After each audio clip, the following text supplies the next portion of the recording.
par rapport à autre vraiment pour makasi ne loko vraiment main sur Kasina yango il a dit aussi apéro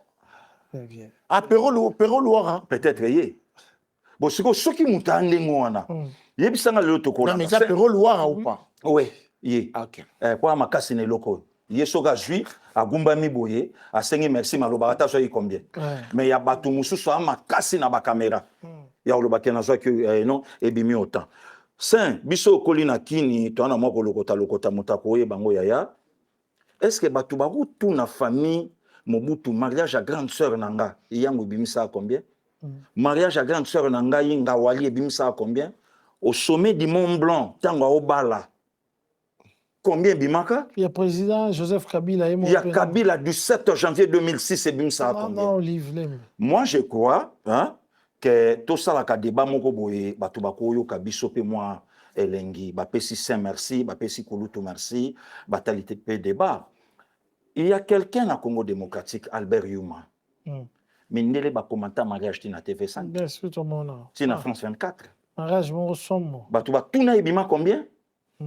Moi, je crois que ça va débat au Toko. Il y a des mêmes mariages, il y a ancien président Nabiso à Sénat, papa Nabiso au Alongwe dans Sénat, Zaki pas dans Sénat passé, Nani. Bahati, mariage qui Goma, et voilà. Combien? Alors tu dis toi tu réponds par des comparaisons. Non, pas parce que là tu as fait, il y a une question qui t'a été posée, mais tu réponds par des comparaisons. Il y a combien qui bimi 10 millions? Comment c'est ça? Il y a mon atuni. Tango je montre. Ayebi ça ba tout coup ya montre à combien? Allo bate. Tango ba pesa yé et loko. Pour ça, la vidéo na Lubumbashi, na Madrid, à Kimadja, na Zambie, a joué combien pour étaler vie à président de la République? Combien? Oh, y a joué? Et nous, ça, n'a plus strondé. Bah, vous foutez combien? Voilà. Mais quand tu l'entends parler, tu te dis quoi? Pérou Louara, de là où il est. Oui, biga. Maintenant, il fait quoi? Il fait des analyses. Ou bien c'est de la haine, ou bien c'est le règlement de compte. Quand tu l'entends parler, il dit vrai ou bien il dit faux? Na vanda na plateau na ye boye na bandalungwa. Na vanda na plateau na ye. Place à Hollanda biso na plus tronda yebi. Na vanda na plateau na ye na bandalungwa. Ayebi mambo aloba na caméra na ndora caméra epananga. Pero Louara kangisa kikaya bin karubi monoko. Tais-toi na télé. L'homme fort de Kabila. Akangisa monoko pourquoi? Or, donc, Abanda il a déjà revendiqué, barrière il y a 14 mois. Tant que Pessi il a changé les côtés, bah son billet. Voilà. Est-ce que ça, Mamoutoyo, Saint Okofan de la poto discuter? Il y a encore un problème, Saint. Grand frère Batebele va éviter. Et ça, na batoyo bakouti na ba famille. Babotami bakouti na baboti. Patrice Emery est parti depuis du 7 janvier 61. Mettez-le. Grand frère au papa Zongelaka, pour Bakangaye Babomaye, vieux Roland que je salue avec respect. Aza, Azolia Kombo Tatati Lelo, il n'y a pas longtemps, Baotosa na primature, na centenaire à vie. Ils ont dit Babotameli, où est le problème? Saint-Marc Tabou, Moutoutou Ayebi. Ils ont famille place à Bimeli, à Lukeli Angote. Mais c'est différent, c'est avec Pasteur Gili. Pasteur Gili Yemouko. Parce que ceux qui m'ont sali, et l'eau qu'on a par rapport, après tout aussi. Première dame, na président de la République. Bako ça la paix, mariage à moi, na bango, loko la papa Jackie, na mamé Mili, na kisasa na lingua la baoba lisamwana. Après tout, yaya. Tout sur la paix, solo. Parce que ceux qui l'ont, bon, wango, babimisi on a l'état, tout l'ango ça a mis place ni. Kaka yele kiwana, atenda mona prise en charge, ya fondation première dame et comme il est lolona. Yemoko Atala a vérifié à l'obi, mbongo na l'état, mais Moussala ya boye mama, vraiment main sur le cœur. Ah, papa, aussi bien. Qu'est-ce qu'on a pris naïf? Donc ça, c'est un faux débat. C'est un faux débat. Oh, le Moutakolo, Nassa la mariage il y a 3 jours, mbongo bimi 10 millions. Et Marcelo peut mariage de l'équipe bien. un exemple comme la raté. En tout cas, ya olukanga voilà. donc via lukanga zinga donc a pomper karalelo Voilà, ye mariage ne le kai na belanga na lela kini te Hôtel va monter à peu près, c'est renseigné. ah mais on a foutu na bateau bakota ba bimisaka ba montante. ok, ça va. Alors, Nabi, pasteur Guili, Oui, ça. où va le pays maintenant? Est-ce que trop kende boye, bakor, obino boganga ki, Donald Trump, IDPS, binot, Donald Trump, omoni, bazako bengana M23, tilelo M23 zali, bitumba pe zali kaka ko continuer, ko bunda, moi, quelques bitumba à côté, Goma nan bazuite, Bukavu nan bazuite, M23 bimite, Kagama bimite. Mais boye mbaki awa, bo sepela ki awa. Saint, si aujourd'hui, ndenge toza awa na poto, close à États-Unis na RD Congo isimbite. Hein? To vandi ma to beti ma lisolo, que États-Unis officiellement lobi, non, non, non, j'ai dit niet. Et na nanga nelo na osa kuna te bo manande bo suki sango. T'as l'avenir en Mboka na biso, avec une armée détruite pendant 18 ans. Et na kolo banini na trahison sur trahison, to sukawapi. Na bande ko na biso ba kufa. C'est si aujourd'hui close ya biso na États-Unis simbité. Pensez na un certain 20 mai 2019 na mort à général Moussa. Pensez aussi na mort ya général Lucien Baouma. Le 2 janvier 2014 Mamadou. Pensez nango que Moutou a vendu na bokonzi un militaire a koki aussi sangote. Et un président civil aye atali que na armée to simbate pour puisque il y a des infiltrés au yebite to sa nini to kende wapi qui est qui nani ana côté à Moutou président ebite lo ni na sala. mais non lo bandayo il y a deux fois to fanda boye o mituna c'est quoi au juste bon to kende na dul moko Angola pasala ango to kende pe na dul ango États-Unis bato ba okufa kuna ta par rapport à pas est-ce qu'il y a pas moyen to beta masolo to ba komo koko tsape mais c'est une bonne chose et ça loko ba congolais et congolais to ko fanda na prière to ocha na makelele to ocha et il y a un sentiment d'incapacité à président Rolobake pas il y a président saint le lotoza le 22 septembre mais kanisa août, merci. Kanisa problème autoroute depuis octobre 1996 officiellement. Officiellement. Na otobeta lisolo na bande komo na solo na bango na bi situation au Congo zo le kanango ya nanga londolé et andeye 6 chefs d'état na sous-région. Papa Guili, oui. Papa Guili. Quand tu parles ce qui a celle attention te au baba au sopaï au doublé Aner tu dans le Agence nationale de renseignement, non? De renseignement, oui. Ok. Alors maintenant, quand tu viens ici nous vanter des infiltrés, rôle à Aner et Zanini. Donc, notre service de renseignement n'est pas à mesure, n'est pas capable. J'ai pas dit ça. Je termine. Oui, oui. Notre service de renseignement n'est pas à mesure de détecter ou bien de connaître qui est infiltré, qui n'est pas infiltré. C'est ça? Oui, oui. Je ne parle pas de ça. Réponds à Aner. C'est par rapport. Il y a situation où il y a kutana na yango lelo. Alors baboma Aner alors. Bon on a solo na bango yaya. Non to so na yo parce que tina Aner za yango wana. Baza censé ba yebisa biso. Yo lancé message kokumba ngai kuna te. Yo vanda na bampunga avanda na mboka. Ah bon? Kokumba ngai côté kuna te. Donc si au somona lelo ça situation to nango et à facilité. C'est pas pour rien. Donc ça qui veut dire on ne sait jamais qui est qui actuellement. Mais c'est ça la situation. Donc vous pensez que militairement parlant, Tokokoka T. Mais l'ancien président militaire a dit armé comment? Tolanier na discours à 54 minutes abi na tskai armée à Malonga. Ba officier ba l'équipe abi quelle armée? Oh ya olobatika. Quelle armée? Armée en nini? Quand Kokolo 18 ans sans courant sans maille. Tchachi sans courant sans maille. Président militaire a offert dans la camp Tchachi a sali 2 jours à bimite ba militaire peut baléter. Quelle armée oh ya n'ga parlé aujourd'hui? Mais président civil a yé. Dans 6 ans, 7 ans, vous n'avez pas eu, en tout cas, le temps de tout arranger? Armée infiltrée plus de 20 ans, 100. Dans 6, 7 ans, tu as aussi Sango. Ben, vous appelez ça comme 100 ans. Mais exactement. Oh, Yaya. Ben oui, bah, comme 100 ans. Bon, tu as 20 ans, il a pas. Tant que vous avez pouvoir. À ta 20 ans, il n'y a pas de problème. À ta 20 ans, il a pas de ça est belé, Yaya. Franchement, tant que vous avez pouvoir, vous avez pas problème dans la quantité. Kulutu. Boyeba ki yango, tant que vous avez pouvoir, bolaki boy. Tant que tu as un libala, oyeba répéter que bima 3 heures du matin à mon asali. Faut que nabiso na zelandi. Mais que toujours solo la tête. Bolaki biso boy, ceux qui ont pouvoir, soda ko zana ndaku, azana mutuka, azana salaire. Bolaka biso ngot. Siko soto betino tourna kancha chisikoyo. Autant la vie militaire va vivre na uti kuna plus de 3 fois. Kasi bazwa basoda kancha chiba bunda bitumba. Solo la kulutu.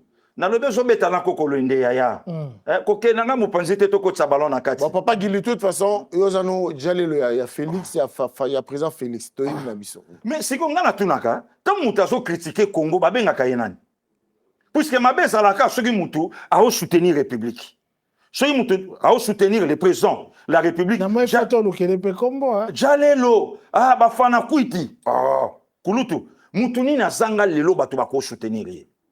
Ve na vandi maboye nga na ebaki nanga te bake bazui nanga na 3 heures du matin biso tout au tala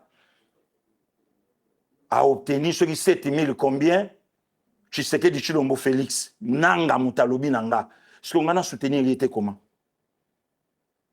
nanga mutalobi nanga ce qu'on a vanda na banda koloba ndenge nsele zo sala malelo na Kinshasa ye mutasala ki monstre yende mutu a pesa ki ba point à lokuta. C'est malheureux. Yé moko il faut à détruire. Okutangoka na Congo lelo, ancien chef de l'État rebelle, ancien président Seni rebelle. Ce to tamboli na bamboka muso okuta baboni yayi, okuta ye pasteur, okuta bamso bazongeli ba étude, Sénégal a na 5 chefs d'État lelo, a perdaka ya na bango liboso ya bene kutazo loba kende. Bango tu baza et okuta ba na bango ka ipana biso.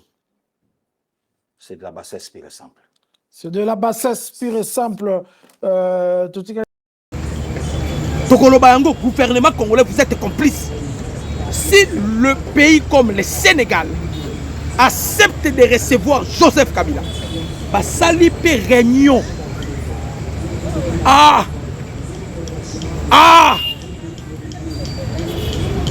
Il faut expulser l'ambassadeur sénégalais. Kokanga baba mosquée nyoso ba sénégalais awa. Ça c'est quoi ça? Kabila qui prépare un coup qu'on lance offensive pour la kozwa Kamanyola, Uvira, Fizi. Alors azoluka objectif commun. Il y aura cet objectif commun zani. Après plusieurs fois tentatives, il y a un coup d'état. Il a été cité, c'est lui le commanditaire, il y a un coup d'état contre le chef de l'état. Kabila en liberté. C'est une menace à la sûreté d'État. Maintenant, les Sénégalais, Kabila Kenekuna, passent la réunion avec certains opposants. On ne permettra pas ça. On ne permettra pas ça. Mukonda Mboka, Tolobi na yo Mukonda Mboka, Bakeka ka réunion basilisiawa, on ne toboy, toal sous na besoin mon ambassadeur ya Sénégal. Akanga bisaka ken. Akanga bisaka ken. Kabila ba pays nyonso azonyata, ce sont des pays par la gueule. Batouana ba contribuer pour na ba kufa ya ba congolais. Na tangeli bino na ba Sénégal. Na Jacob Zuma Mouyibi, un président volé. Azana éthique de mon côté.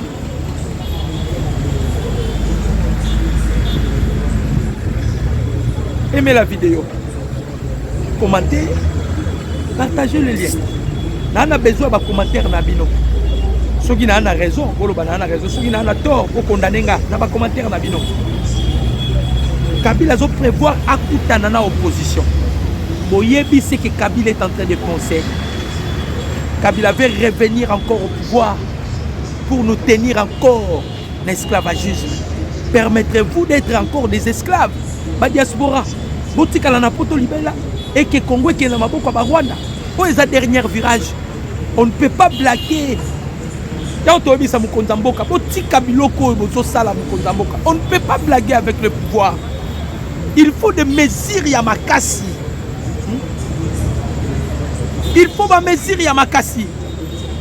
On ne peut plus continuer à côté la Bablo. Kabila keka réunion na Sénégal.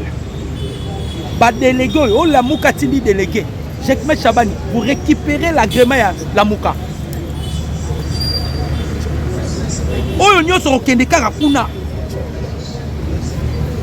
Vous récupérez l'agrément.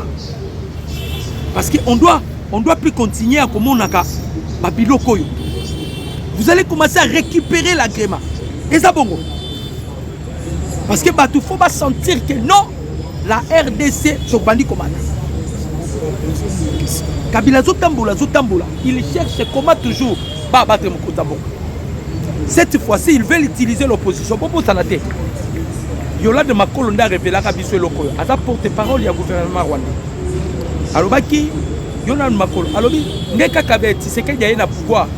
L'intérêt à Rwandais a danger. Effectivement, Rwanda qui n'a pas il y a Erdogan, le président tire qu'il y a eu des accords au Joseph Kabila signé qui n'a Rwanda. Les accords Ezanine. Tu indemnises l'armée rwandaise 60 millions de dollars par mois. Pour faire la bakoufi ça soda. Na quoi qu'on libérer biso. Est-ce que Kabila est congolais? Ceux qui appellent ça qui est nationalité à Kabila parce qu'on a besoin de récupérer Bosvinaye. Kabila n'est pas congolais. C'est reconnu. Ouganda na Rwanda pour ça la guerre na Kisangani. Pendant que Kabila était à la tête de ce pays. Oui, mais quand tu es là au fond, tu fais un pays. Tu fais Ouganda, tu fais Rwanda. C'est parce que Kabila était rwandais. Il n'a jamais voulu acquiser les Rwandais. Mais Bitumbe Salama qui Ouganda na Rwanda. Mais Kabila, gouvernement n'a pas qu'il a fondé Ouganda. Et Ouganda nous a indemnisé. Il devait aussi au fond de Rwanda. À au fond de Paul Kagame, c'est son oncle. Kagame, c'est son oncle. Au fond de on ne doit plus continuer à côté la boyer. On ne doit plus continuer à côté la boyer. Kabila nous par tous les moyens. Balouki Mukonzambo à la façon ça n'a pas marché. Balouki chef de l'État, ça n'a pas marché. Comme Yolande Makolo avait déjà dit que cette fois-ci, ils vont utiliser l'opposition pour bloquer Tshisekedi. C'est ce qu'ils avaient dit. Voilà pourquoi Kabila a eu l'initiative, je m'excuse, de réunir l'opposition à même moment au Sénégal. Ce qui Sénégal a Yambika Kabila. Mot d'ordre que le Sénégalais doit quitter la République démocratique du Congo. Et l'ambassadeur sénégalais, il sera du même jour expulsé en République démocratique du Congo. Trop c'est trop, Bandeko. Parce que est des Congolais. Tous ont compati dans le bien que des fois. Des corrompus, bateau bazana est. Si na Bukavu, ce ne sont pas des notables. Dans la société civile, ce sont des corrompus. Donc la bango mais sont des corrompus. Gouvernement congolais tolingi sous théâtre traité. Tolingi théâtre traité. Yango to ndeko lela mukontambo ba tout fallait que longola kaka. Ota gouvernement sika. Ba tout fallait que ko écarter bango. Bonne chance mukontambo ka yokeli bino ma azongi sibino. Non mon homme tasala ka c'est maman Thérèse Kaikwam. Les autres qu'est-ce que vous faites? Vous savez c'est Kaikwama qui travaille. Les autres là vous faites absolument rien. On devait vous tous et Kolongola bino. Comme les chefs faisaient la confiance na bino, azongi sibino. Vous devez maintenant travailler cette fois. Toi, on a besoin, il y a résultat, on n'a plus besoin. Maman, j'ai dit Toulouka, on a besoin de résultats. Bon, scénario, on a besoin. On a besoin de résultats. Oh, biso tozo comment on a résultat. Bandeko, ennemi lobby en difficulté, na perte de vitesse. J'espère que vous avez une image, il y a Mindouki. On a récupéré tout un arsenal. Il y a Mindouki. Donc récupérant, on parle aux Azaleux. to soit yango wapi na kanyola lobi bazalaki calciné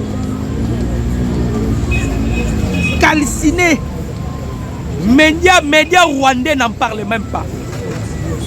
De la même manière ba côté na Goma bandeko yiba, de la même manière ils ont récupéré Minduka mais lobby sikoyo bandeko. L'ennemi était extrêmement frappé par les Wazalendo. Wazalendo a bêti ennemi. Ba betami à kobetama na niveau vous pouvez pas imaginer. Ba betami bandeko. Frappe Batiki Minduki, on a récupéré des armes.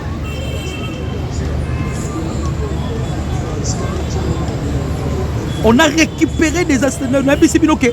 Situation est attendue surtout que les Wazalendo sont déterminés. Les Wazalendo sont déterminés. Ennemis en difficulté, dans le bino en difficulté. Tu dois comprendre que ce qui faisait leur force, ils ont qui Franck Kitumba. Na oyo masundu akomo pesa isu ba repli stratégique masundu keba tozo kebisa yo keba attention avec vos replis ba repli stratégique na bino ennemi en débandale en difficulté totale alors kokate perte ya vitesse to beti bango to récupérer manduki si bon moni ba Joseph Kabila ba comme ce ko ya ko luka voix moko ya diplomatie parce que ils ont tenté à plusieurs fois. Plusieurs tentatives anéanties par les chefs de l'État. Anéanties. Kabila déjà statué Zobima. Nations Unies les ont considérés terroristes. Parce que c'est lui le patron de M23. M23 ils ont continué déjà parmi les groupes terroristes aux États-Unis d'Amérique.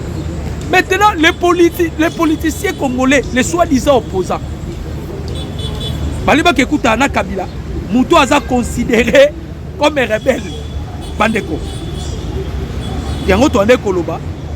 Opposition à la République démocratique du Congo n'existe pas. L'opposition n'existe pas.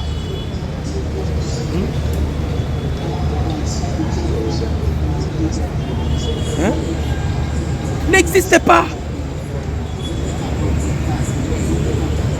L'opposition n'existe pas.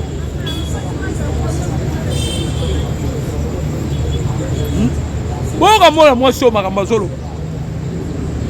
Mayumbu Francine. Mayumbu Muyumba Francine. A où tu as tweeté? Il exige la démission de tous les étrangers occupant des postes stratégiques dans le gouvernement congolais. Selon elle, ces nominations violent la Constitution, notamment l'article 10, qui stipule que la nationalité congolaise est inclusive. Yoza Francine Muyumba. Donc, on a Kabila est président congolais. Hein? Yo moko Muyumba, yo congolais, congolaise, Muyumba Francine. Toi, tu es congolaise, toi. Burundaise et rwandaise, moko boya meli vitamine A munena roba komi congolais. Oh. Kabila était étranger. Azo menacé mboka na yete. Oyebisa Kabila tika banduki te ba congolais ndo basana na gouvernement komi koluka ko changer bango. D'ailleurs, makamuna biso si tolobaki boko tate. Ba sezanini bandeko. Ba kati na bango nyonso o bataki na mesa. Et ça la passe obimisi des milliards. Ba milliards obimisi ba milliards et aboutir na elo côté. Hein? Kabila bimisi bongo. Ils ont allé corrompre même les lobbyistes américains. Pas plaider à leur faveur. Ça n'a pas marché. Vous avez noté que Kabila a tourné car en Afrique. Il ne peut pas aller aux États-Unis. À aucun États-Unis au Salani. Kabila. Il tourne qu'en Afrique. Il y a un langage qui est comme non. Africain, d'autres états au Somoko. Vous savez pourquoi parce qu'aux États-Unis, je vous avais révélé, non? Pourquoi Babimisi est président à Saint-Pogno en Afrique centrale? Parce que éviter. Moutasali Kop Ambongo Bima, président à Saint-Pogno, c'est Paul Kagame. Voilà pourquoi mon équipe est na Rwanda pour nous remercier. Monsieur Zanini. Et ça, l'une des raisons pour mon équipe Kabila Kenaki na et pas à Sassou. Parce que le dialogue est inclusif. Bota la papa ya munene loko la Fayoulou. Toi ici Fayoulou qui n'est que géré pas dans house. Tika politique, vous n'êtes pas un politicien. Versatile, yango ba bengani na opposition. Yo yé pas Mukondamboko, ça Mukondamboko, non, il faut garantir biso dialogue est inclusif. Le dialogue inclusif au Bazolela, Kabila faut apprendre part. C'est par là, à Mbongo, il a été réélu comme président de ce podium. À sa mission, lorsqu'ils vont créer un dialogue, leur dialogue va kosenga le départ ya Tshisekedi. Ils vont créer maintenant la troisième voie pour la kozongisa Kabila. Kabila a son pouvoir.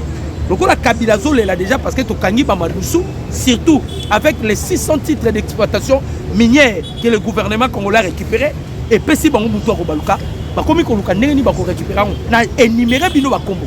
Soki Bomoni Kabila Zotambola na ba pays Afrique.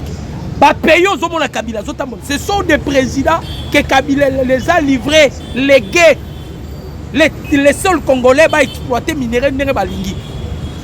Natangele Bino Jacob Zuma, un président volé. Natangele Bino Obasanjo. Natangele Bino na Macky Sall, président ya Sénégal.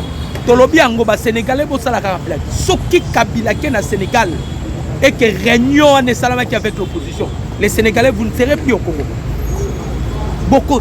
Toye Bisabino Bobo Ngade président na Bino.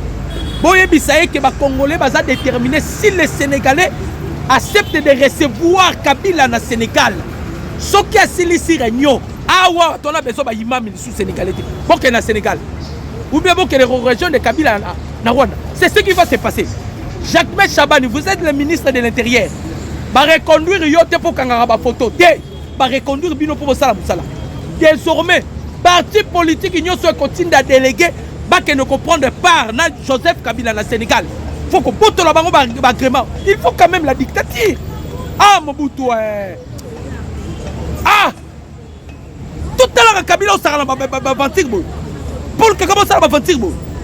OK kakakuna, c'est comme une consultation Kabila consulté. So Kabila a consulté, oyo sa suni na Congo. Parti politique ou continue à kaka délégué. Ah ouais Jacques Chabani. On récupérer qu'un agrément. On récupérer qu'un agrément. Comme ça, multipartisme au pays là. Et si là, plus de 143, 89, 63, 95, 965. Bande Robo Limbisanga, je suis vraiment énervé.